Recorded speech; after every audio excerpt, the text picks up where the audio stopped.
Welcome back.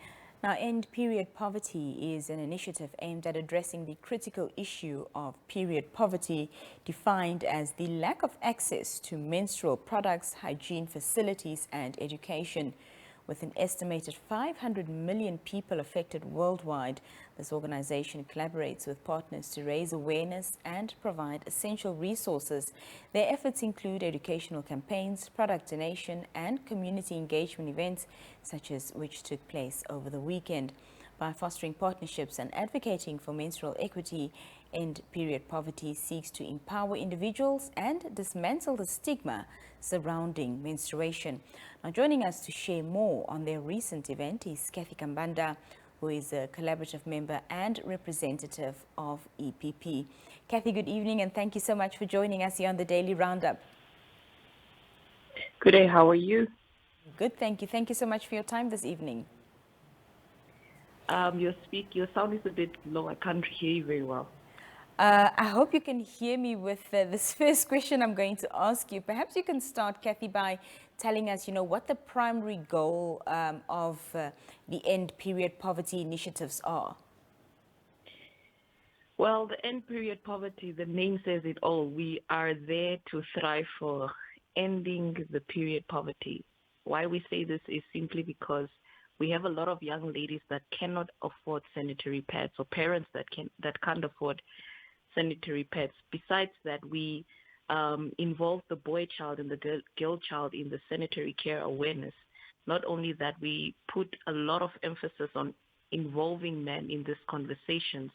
Hence, you see Mr. Sean Garissa, Tamara Dektem, Jericho at the forefront of educating the boys and engaging them.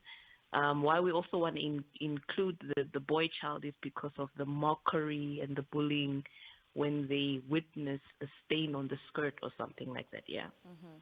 I gave some context in my introduction as to how many people worldwide are affected by, not having access to menstrual products, hygiene facilities, education, etc. And, the figures stand at about 500 million. But when we bring it back home, how many people are estimated to be affected by period poverty in Namibia? I can say everyone is affected by period poverty. Everyone, basically, not only the girl child, but also in the workplaces, at school. Once the girl is out of school, she does not only affect the education system, because now she's going to be behind with school, and also the results that the Ministry of Education wants to get at the end of the year would be affected because of the constant absenteeism from girls at school. So it's not only the government and the education system that is being affected, but also the girl child and, of course, the parents that can't afford to take care of their children just by providing a sanitary pad. Yeah. Cathy, what specific educational campaigns does End Period Poverty implement? And then you can also tell us about the drive that you had this past weekend.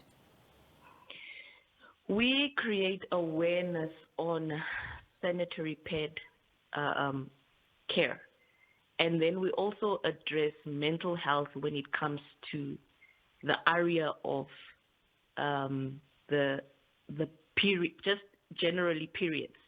Okay, we have a lot of bullying that takes place. We have a lot of stigma that comes across. We have a lot of insecurities, not feeling to fit in because they can't provide this. So we are very aggressive on educating the boy child and the girl child on when it comes to sanitary care and how to treat one another. And when it comes to the mental health side, is even if you can't provide for yourself, it doesn't mean that you need to end your life. We had a young girl that ended her life via suicide just because she was mocked and bullied because her skirt had a stain and her parents couldn't afford to buy the sanitary pads. So it's not the end of the journey of your life because you can't afford a sanitary pad. This is why we have this initiative where people can reach out and seek help so that we can deliver a sanitary pad, and not only that, but educate you when it comes to mental health. Tell us about the recent initiative that you had, Cathy. We had an activation at the John Pandeni constituency in Soweto, Windhoek. What we did was we had a lot of sanitary pads that we had to hand out to the community members and the girl child. And we were accompanied by the very amazing young lady. She's the second runner-up of Miss Namibia 2024. Her name is Georgia Garisis. What she did was she didn't only inspire them that their current situation does not fade away their beauty. She did a motivational talk. We handed out some snack packs, food snack packs. We handed out some toiletries because sometimes we have boys that comes there where we have to educate the boy child. So we don't want to leave them left out. So we hand out toiletries to the boys, snack packs to the babies, to the young boys, and of course sanitary pads. And we had very informative dramas that we played, and we had Mrs. Chalisa that spoke about bullying.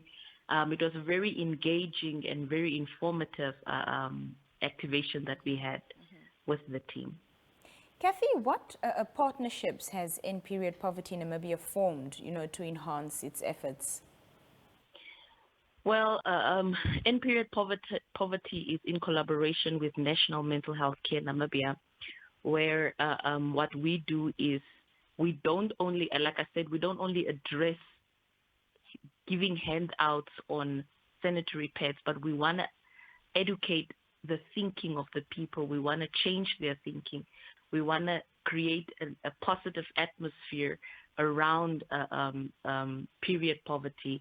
And this is basically the two collaborations that we have formed so far. And how can the local community get involved to support your initiatives? You can find us on our social media handles, End Period Poverty on Facebook, End Period Poverty on Instagram. And of course, if you know the famous Jericho Damaragdekten and Chalisa, you can reach out to them and donate a sanitary pad. One pad can change a life. Donate a sanitary pad. We're not asking for any money. We're just asking that you buy a sanitary pad that we can bring about a change. That one sanitary pad can bring about a change for a young girl out there. Well, Cathy Kambanda, thank you so much for speaking to us this evening. Continue doing the great work that you are. Thank you for your time. Thank you very much. Well, it's almost time to say goodbye this evening. Stay with us. We'll be right back.